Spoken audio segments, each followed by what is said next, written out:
Lagos never slept. The city pulsed with life, cars honked impatiently, traders shouted over each other, and streetlights flickered against the dusty evening air.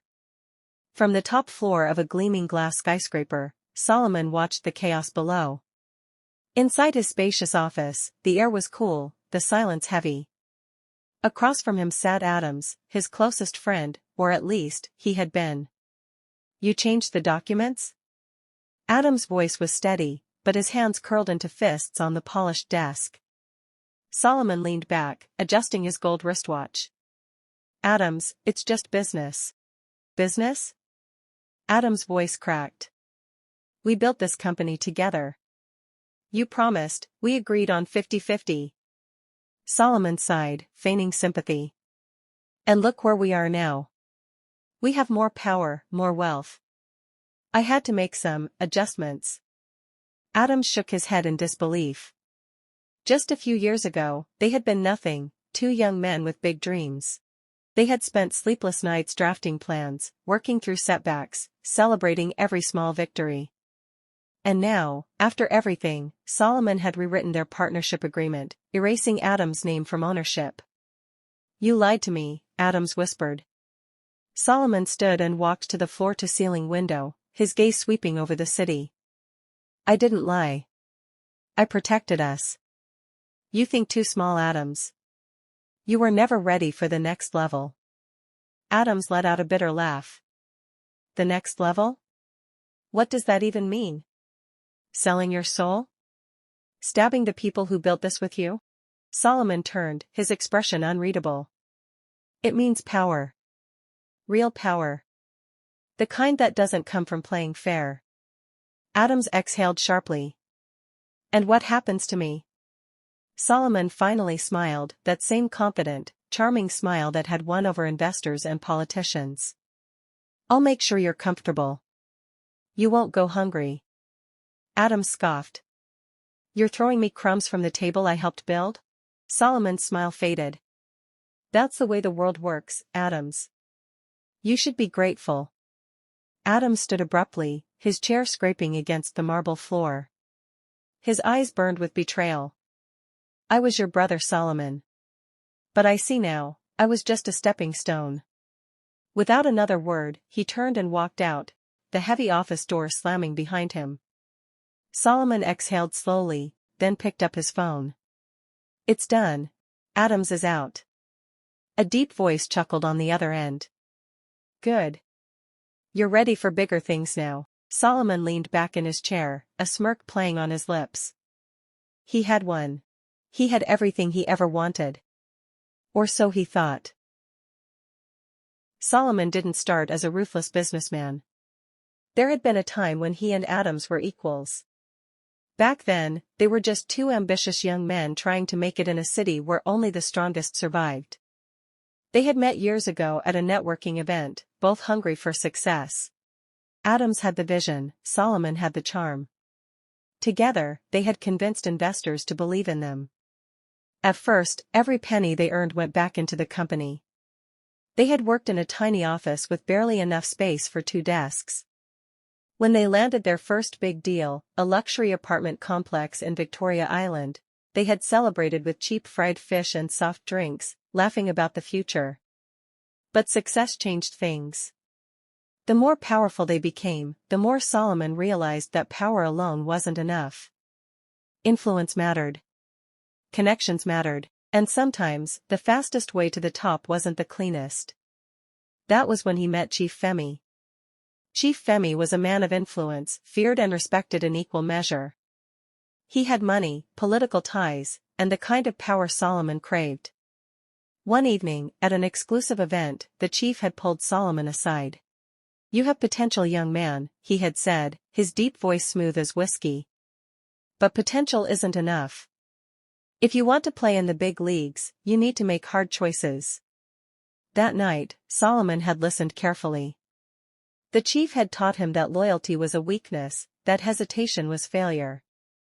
Those who rise to the top, he had said, do so by stepping over those who hold them back. That was when Solomon knew, Adams had to go. It had been easy, a few adjustments to the legal paperwork, a couple of well-placed bribes, and suddenly, Adams no longer existed in the company's records. The business was his alone. Now, as Solomon sat in his luxury office, sipping expensive whiskey, he felt invincible. Wealth surrounded him, imported leather chairs, gold-plated decor, a panoramic view of the city that belonged to him.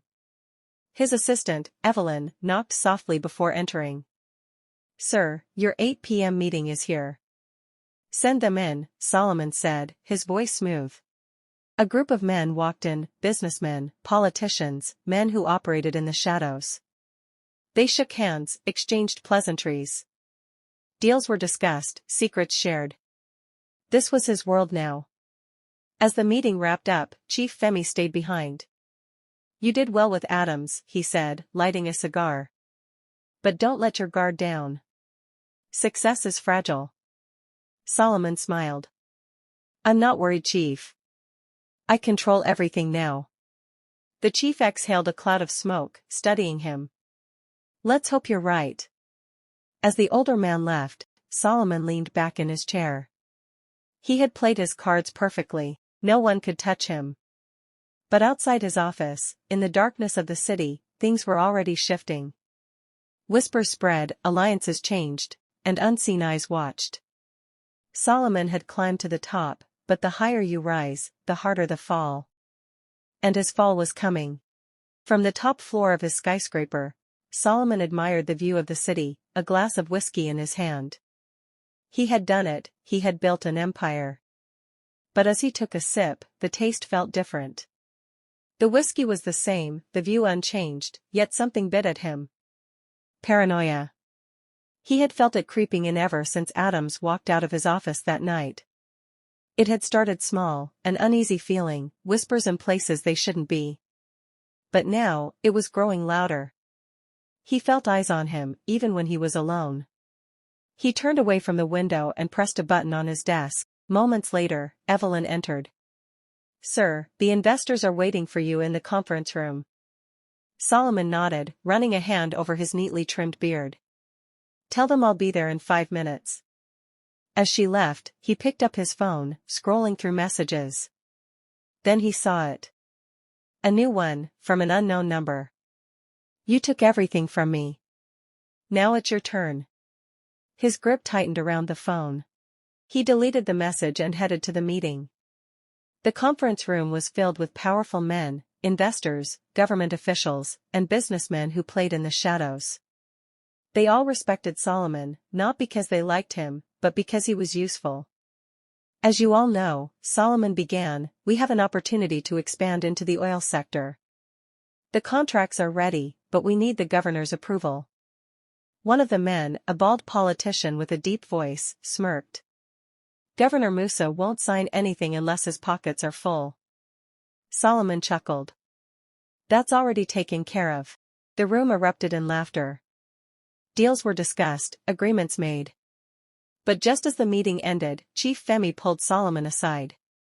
"You look troubled," the older man said, puffing on a cigar. Solomon hesitated before speaking. "Adam sent me a message." The chief exhaled a cloud of smoke, his expression unreadable. "You should have finished him completely." Solomon frowned. "I didn't think he had the guts to fight back." Femi's lips curled into a half-smile. "A man who has lost everything is the most dangerous. Watch your back." That night, Solomon met with his most trusted enforcer, a man named Patrick. "Find Adams," Solomon ordered. "I want to know where he is, who he's meeting with, everything." Patrick nodded. "Consider it done, boss." As Patrick left, Solomon leaned back in his chair, exhaling slowly. He had come too far to let a ghost from his past destroy him. If Adams wanted a war, he would get one. Days passed, and things only got worse. Confidential documents went missing. Business deals crashed at the last minute, and people Solomon once trusted began to avoid his calls. Something was happening, something bigger than just Adams. Then, one evening, Patrick returned with news. "Boss," he said, his voice low, "Adams has been meeting with some very powerful people, your enemies." He's been talking to rivals, politicians, even law enforcement. Solomon's expression darkened. That fool thinks he can take me down? Patrick hesitated. Boss, there's something else. Solomon narrowed his eyes. What? Patrick took a deep breath. It's not just Adams. Someone else is backing him. Someone big. A chill ran down Solomon's spine. Who? Patrick swallowed hard. Mr. Bernard. For a moment, silence filled the room. Then, Solomon let out a slow, controlled breath. Mr. Bernard was not a man to cross. He was the unseen force behind many of the biggest businesses and political deals in the country. Wealthy beyond measure, his influence stretched across industries, governments, even law enforcement. Solomon had always respected him, feared him, and now, Mr. Bernard was against him. For the first time in years, Solomon felt true fear. His greatest enemy had just stepped out of the shadows. Sitting in his dimly lit office, Solomon scrolled through his phone. Every call to the governor went unanswered. His business accounts were suddenly under investigation. His once loyal allies were silent. Mr. Bernard was moving. Fast. A sharp knock at the door made him look up. Patrick entered, his face tight with urgency. We have a problem, Patrick said. Solomon leaned forward. What now? Patrick hesitated. One of our warehouses was raided. The police seized everything. Solomon clenched his jaw. Who tipped them off? Patrick didn't answer. Instead, he slid a piece of paper across the desk. Solomon picked it up. It was a police report. At the bottom, signed in ink, was a familiar name. Evelyn. His secretary. His trusted aide. A slow, burning rage built in his chest. She sold us out? Solomon's voice was dangerously low. Patrick nodded. She's working with Adams. For a moment, Solomon said nothing. Then, with terrifying calm, he whispered, Find her. Evelyn wasn't hard to find. She was in a high-end restaurant in Victoria Island, sitting across from Adams. Solomon watched from a tinted SUV parked across the street. Through the glass window, he could see Adams laughing, sipping a glass of wine, while Evelyn leaned in, whispering. Patrick, seated beside Solomon, gritted his teeth. Say the word, boss. Solomon's fingers drummed against the car door. Killing Evelyn now would be easy. But Adams? He needed answers first. He exhaled sharply. No. Let them enjoy their meal. Patrick's eyes flickered with understanding. Solomon had a different plan. The next day, Evelyn was taken. She sat in a dark warehouse, tied to a chair, trembling. Solomon stepped forward, his presence suffocating. Why? He asked simply. Evelyn swallowed hard.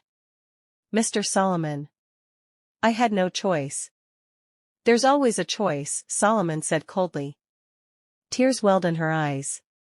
Bernard owns everything. The police, the politicians, everyone. He promised to spare me if I helped him. Solomon studied her, his expression unreadable. And Adams? She hesitated. He's not the same Adams you knew. Mr. Bernard gave him power and money. He wants revenge. Solomon turned away, his mind racing. Evelyn was right. Adams was no longer just an angry former partner. He was a weapon, one Bernard was using to destroy him. A long silence stretched between them. Then, Solomon sighed. Leave Lagos, he said. Tonight. If I ever see you again, his voice trailed off, but the message was clear. Evelyn exhaled sharply, relief washing over her face. One of Solomon's boys untied her. Thank you. She stood, her legs weak. She took slow, unsteady steps toward the exit. Then. Bang! The gunshot echoed through the warehouse. Evelyn's body jerked violently. Blood bloomed across her blouse as she collapsed forward, her face frozen in shock. The gun in Solomon's hand still smoked. His expression never changed. Patrick smirked, nodding in approval. That's more like it. Solomon slipped the pistol back into his suit. Clean this up. Then he turned and walked out. The next evening, Solomon received a text. Come alone. Midnight. The old docks. No name. No threats. Just an invitation. Patrick frowned when Solomon showed him the message. It's a trap. Of course it is, Solomon said. But I have no choice. At midnight, Solomon arrived at the docks. The air smelled of salt and rust. A single car was parked near the water. Adam stepped out. He looked different. Confident. Powerful. Solomon studied him. So, you finally grew a backbone. Adam smirked. And you finally lost yours. Solomon's jaw tightened. What do you want? Adams took a slow step forward. Everything. Solomon chuckled, shaking his head. You think Bernard will let you keep it? You're just a puppet. Adam's smile faded, but only for a second. At least I'm a puppet still standing. Solomon exhaled. You want revenge? Fine. But this isn't you, Adams. Adam's face hardened. You don't know me anymore. A shadow shifted behind Adams. More men. Armed. Waiting. Solomon's heart pounded, but he kept his face calm. So, what now? Adams smiled coldly. Now? You run. Solomon frowned. Excuse me? Adams stepped closer, his voice a whisper. Bernard doesn't want you dead. Not yet. But he's taking everything. Your businesses, your allies. If you stay in Lagos, you won't just lose your empire. You'll lose your life. Solomon clenched his fists. If Bernard wants a war, he'll get one. Adam smirked. He's counting on that. The trap was closing. And Solomon knew it. The game wasn't over. But he was running out of moves. The courtroom was packed. The air was thick with tension. Journalists whispered, cameras clicked, and the entire nation held its breath. At the center of it all, Solomon. Dressed in a plain prison uniform, he sat stiffly in the defendant's seat, his hands resting on the cold metal table. Once feared, once untouchable, now just another criminal on trial. Across from him, Adam sat among the witnesses, dressed sharply, his expression unreadable. Patrick was there too, his face calm, untouched by fear. And in the farthest corner, sitting quietly like a king watching a fallen soldier, was Bernard. The trial had stretched on for weeks, but today would be the end. Solomon knew he was in trouble when confidential financial records leaked to the press. Someone had exposed his offshore accounts, his hidden transactions, and his elaborate system of bribery. Then came the real blow, the warehouse footage. It wasn't just evidence of corruption. It was murder. The security footage showed the cold, final moment of Evelyn's life, Solomon pulling the trigger, her body hitting the ground. Patrick had handed it over. Not because he was afraid. Not because he had a change of heart. Because Bernard promised him something greater. Patrick had blood on his hands too, and he knew Solomon was sinking. Bernard assured him that all his crimes would disappear, his record wiped clean, his freedom guaranteed. So, he switched sides. With Adam's testimony and Patrick's betrayal, the government had everything they needed. Realizing there was no way out, Solomon made his last desperate move. Escape. A private jet waited at a secluded section of Murtala Muhammed Airport. The pilot was ready. A new identity had been prepared. He almost made it. As he strode through the VIP terminal, minutes from disappearing forever, blinding blue and red lights flooded the area. Mr. Solomon Kelechi, you're under arrest. Before he could react, a dozen officers surrounded him, guns drawn. It was over. The prosecutor rose. The state calls Mr. Patrick McDave. Patrick stepped forward, adjusting his expensive watch. His voice was steady. He wasn't a man afraid of consequences. Mr. McDave, can you confirm the defendant's involvement in criminal activities? Patrick nodded. Yes. Gasps spread through the courtroom. The prosecutor tilted his head. Would you elaborate? Patrick sighed, as if he regretted nothing. Solomon ruled through fear, deception, and violence. If someone got in his way, he had them killed. Evelyn was one of many. Then came the final blow, the warehouse footage playing on the courtroom screen. Bang. The shot echoed in the silent room, Evelyn's lifeless body crumpling to the floor. Even before the judge spoke, Solomon knew. It was over. The judge's voice rang through the courtroom. Solomon Kelechi, for multiple counts of murder, corruption, and conspiracy, you are hereby sentenced to life imprisonment without the possibility of parole. A loud murmur spread. No appeal. No way out. Solomon clenched his fists. His mind screamed. This wasn't how it was supposed to end. Years passed. Solomon sat on his hard prison bed, staring at the cracked ceiling. No power. No influence.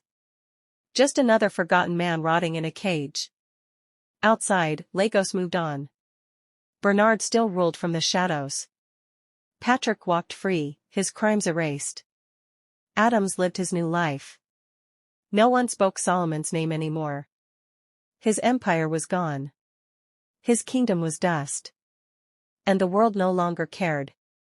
Thank you for staying till the end. Please like, share and subscribe to this channel for more stories like this.